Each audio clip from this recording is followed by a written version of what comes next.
Breaking right now, something has shifted in the sky over the Middle East. Not a small move, not a routine deployment, a real shift. In the last few hours, multiple B-52 Stratofortress aircraft have been confirmed moving into operational positions linked to tensions with Iran. These are not stealth jets. These are not precision strike fighters. These are heavy bombers designed for one thing, overwhelming force. And when these aircraft enter the picture, it usually means one thing. The situation has escalated beyond the point of subtlety. Now imagine this. A massive aircraft, wingspan over 56 meters, 8 engines roaring, visible on radar from hundreds of kilometers away. This is not a plane that hides. This is a plane that announces itself. So the question is simple. Why would the United States bring something this visible, this old and this powerful into a modern conflict where stealth and precision are everything? That's where things start to get interesting. Because just days ago, the strategy looked very different. Operations relied heavily on advanced aircraft like the F-35 Lightning II and the F-15 Eagle. These are fast, agile, and designed to operate inside hostile airspace without being detected easily. But now that approach seems to be changing. Reports and battlefield indicators suggest that multiple high-end aircraft have faced serious threats in contested airspace. Some missions did not go as planned, and when that happens, commanders start rethinking risk. Because losing a stealth jet is not just about money. An F-35 costs around $80 to $100 million.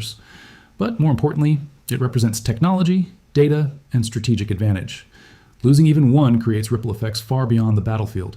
So instead of sending in smaller, harder-to-detect platforms, the US appears to be shifting towards something else entirely: raw presence. Now, if you look closely at the map, you'll see something important. The distance between US bases in the region and key targets inside Iran ranges between 1,200 to 2,000 kilometers. That's well within the operational range of a B-52, which can fly over 14,000 kilometers without refueling. But range is not the real advantage here. Payload is. A single B-52 can carry up to 31,500 kilograms of weapons. That includes precision-guided bombs, cruise missiles, and potentially even nuclear-capable systems. This is not about surgical strikes anymore. This is about scale. But here's the part most people miss. The B-52 is not stealth, not even close.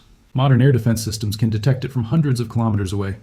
Systems like long-range radar networks and surface-to-air missile platforms are specifically designed to track large aircraft like this. So sending a B-52 into a contested zone is not just a military move. It's a message, and that message is being sent very clearly.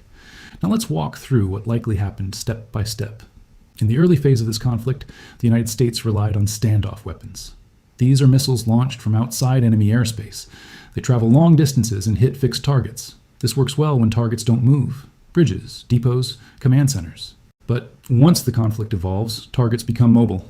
Missile launchers relocate, command units shift positions, air defense systems move, and that changes everything. Because now, hitting those targets requires either real-time intelligence or aircraft that can stay in the air longer and cover larger areas. That's where the B-52 comes in. It can loiter, it can carry multiple types of weapons, and it can strike multiple targets in a single mission. But here's the trade-off. It is vulnerable. If air defenses are strong, sending a B-52 too close becomes risky. And this is where the real question emerges. Is the United States confident enough in its suppression capabilities to protect these bombers? Or is this a calculated risk? Because every move like this comes with numbers behind it. Operating a single B-52 mission can cost over $70,000 per flight hour. A full mission lasting 10 hours pushes that to around $700,000. Now compare that to the potential losses. If even one B-52 is damaged or destroyed, the cost could exceed $1.2 billion. That's not just financial, that's strategic. And on the other side, the cost to engage it might be far lower. A long-range surface-to-air missile can cost between $1 to $3 million. That creates an imbalance. Spend a few million to threaten $1 billion asset. This is the kind of equation modern warfare is built on. Now step back and look at the bigger picture. This is not just about aircraft. This is about signaling. When stealth fails to guarantee safety and precision becomes uncertain, the next step is often escalation in visibility and power. The B-52 represents that shift. It says, we are no longer trying to be invisible. We are here, and we are ready to use force at scale. But here's where things get even more complex. Because this move also changes the response options for Iran. If you detect a stealth jet, you might not be sure. But if you detect a B-52, you know exactly what it is. You know its range. You know its payload potential, and you know the threat level. That increases pressure on defensive systems. It reduces reaction time, and it raises the stakes. Now imagine multiple B-52s operating in coordinated patterns. each one capable of launching dozens of weapons, each one acting as both a strike platform and a signal. That creates a layered threat environment. And once that environment is established, everything else changes. Shipping routes react, oil markets respond, allies reposition assets. Even countries not directly involved start adjusting their posture. Because this is no longer a contained situation. It becomes regional and potentially global. But the real reason behind this shift is not just tactical, it's psychological. It's about control.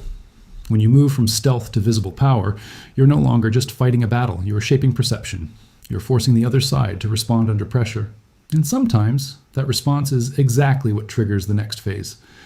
Now the question is, what happens next? Do these bombers stay at a distance and launch from range? Do they move closer under protection? Or does this become a show of force without immediate escalation? Because history shows us something very clearly. When platforms like the B-52 enter a conflict zone, the window for de-escalation starts to shrink, not disappear, but shrink. And every decision after that becomes more critical, more risky, more consequential. The next move will not just be about targets, it will be about thresholds.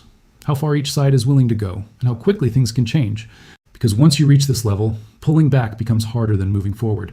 And that's the moment we are approaching right now. So what you're seeing is not just a deployment, it's a signal, a shift, a warning, and maybe the beginning of something much bigger. The story they are telling is that this is just another military move.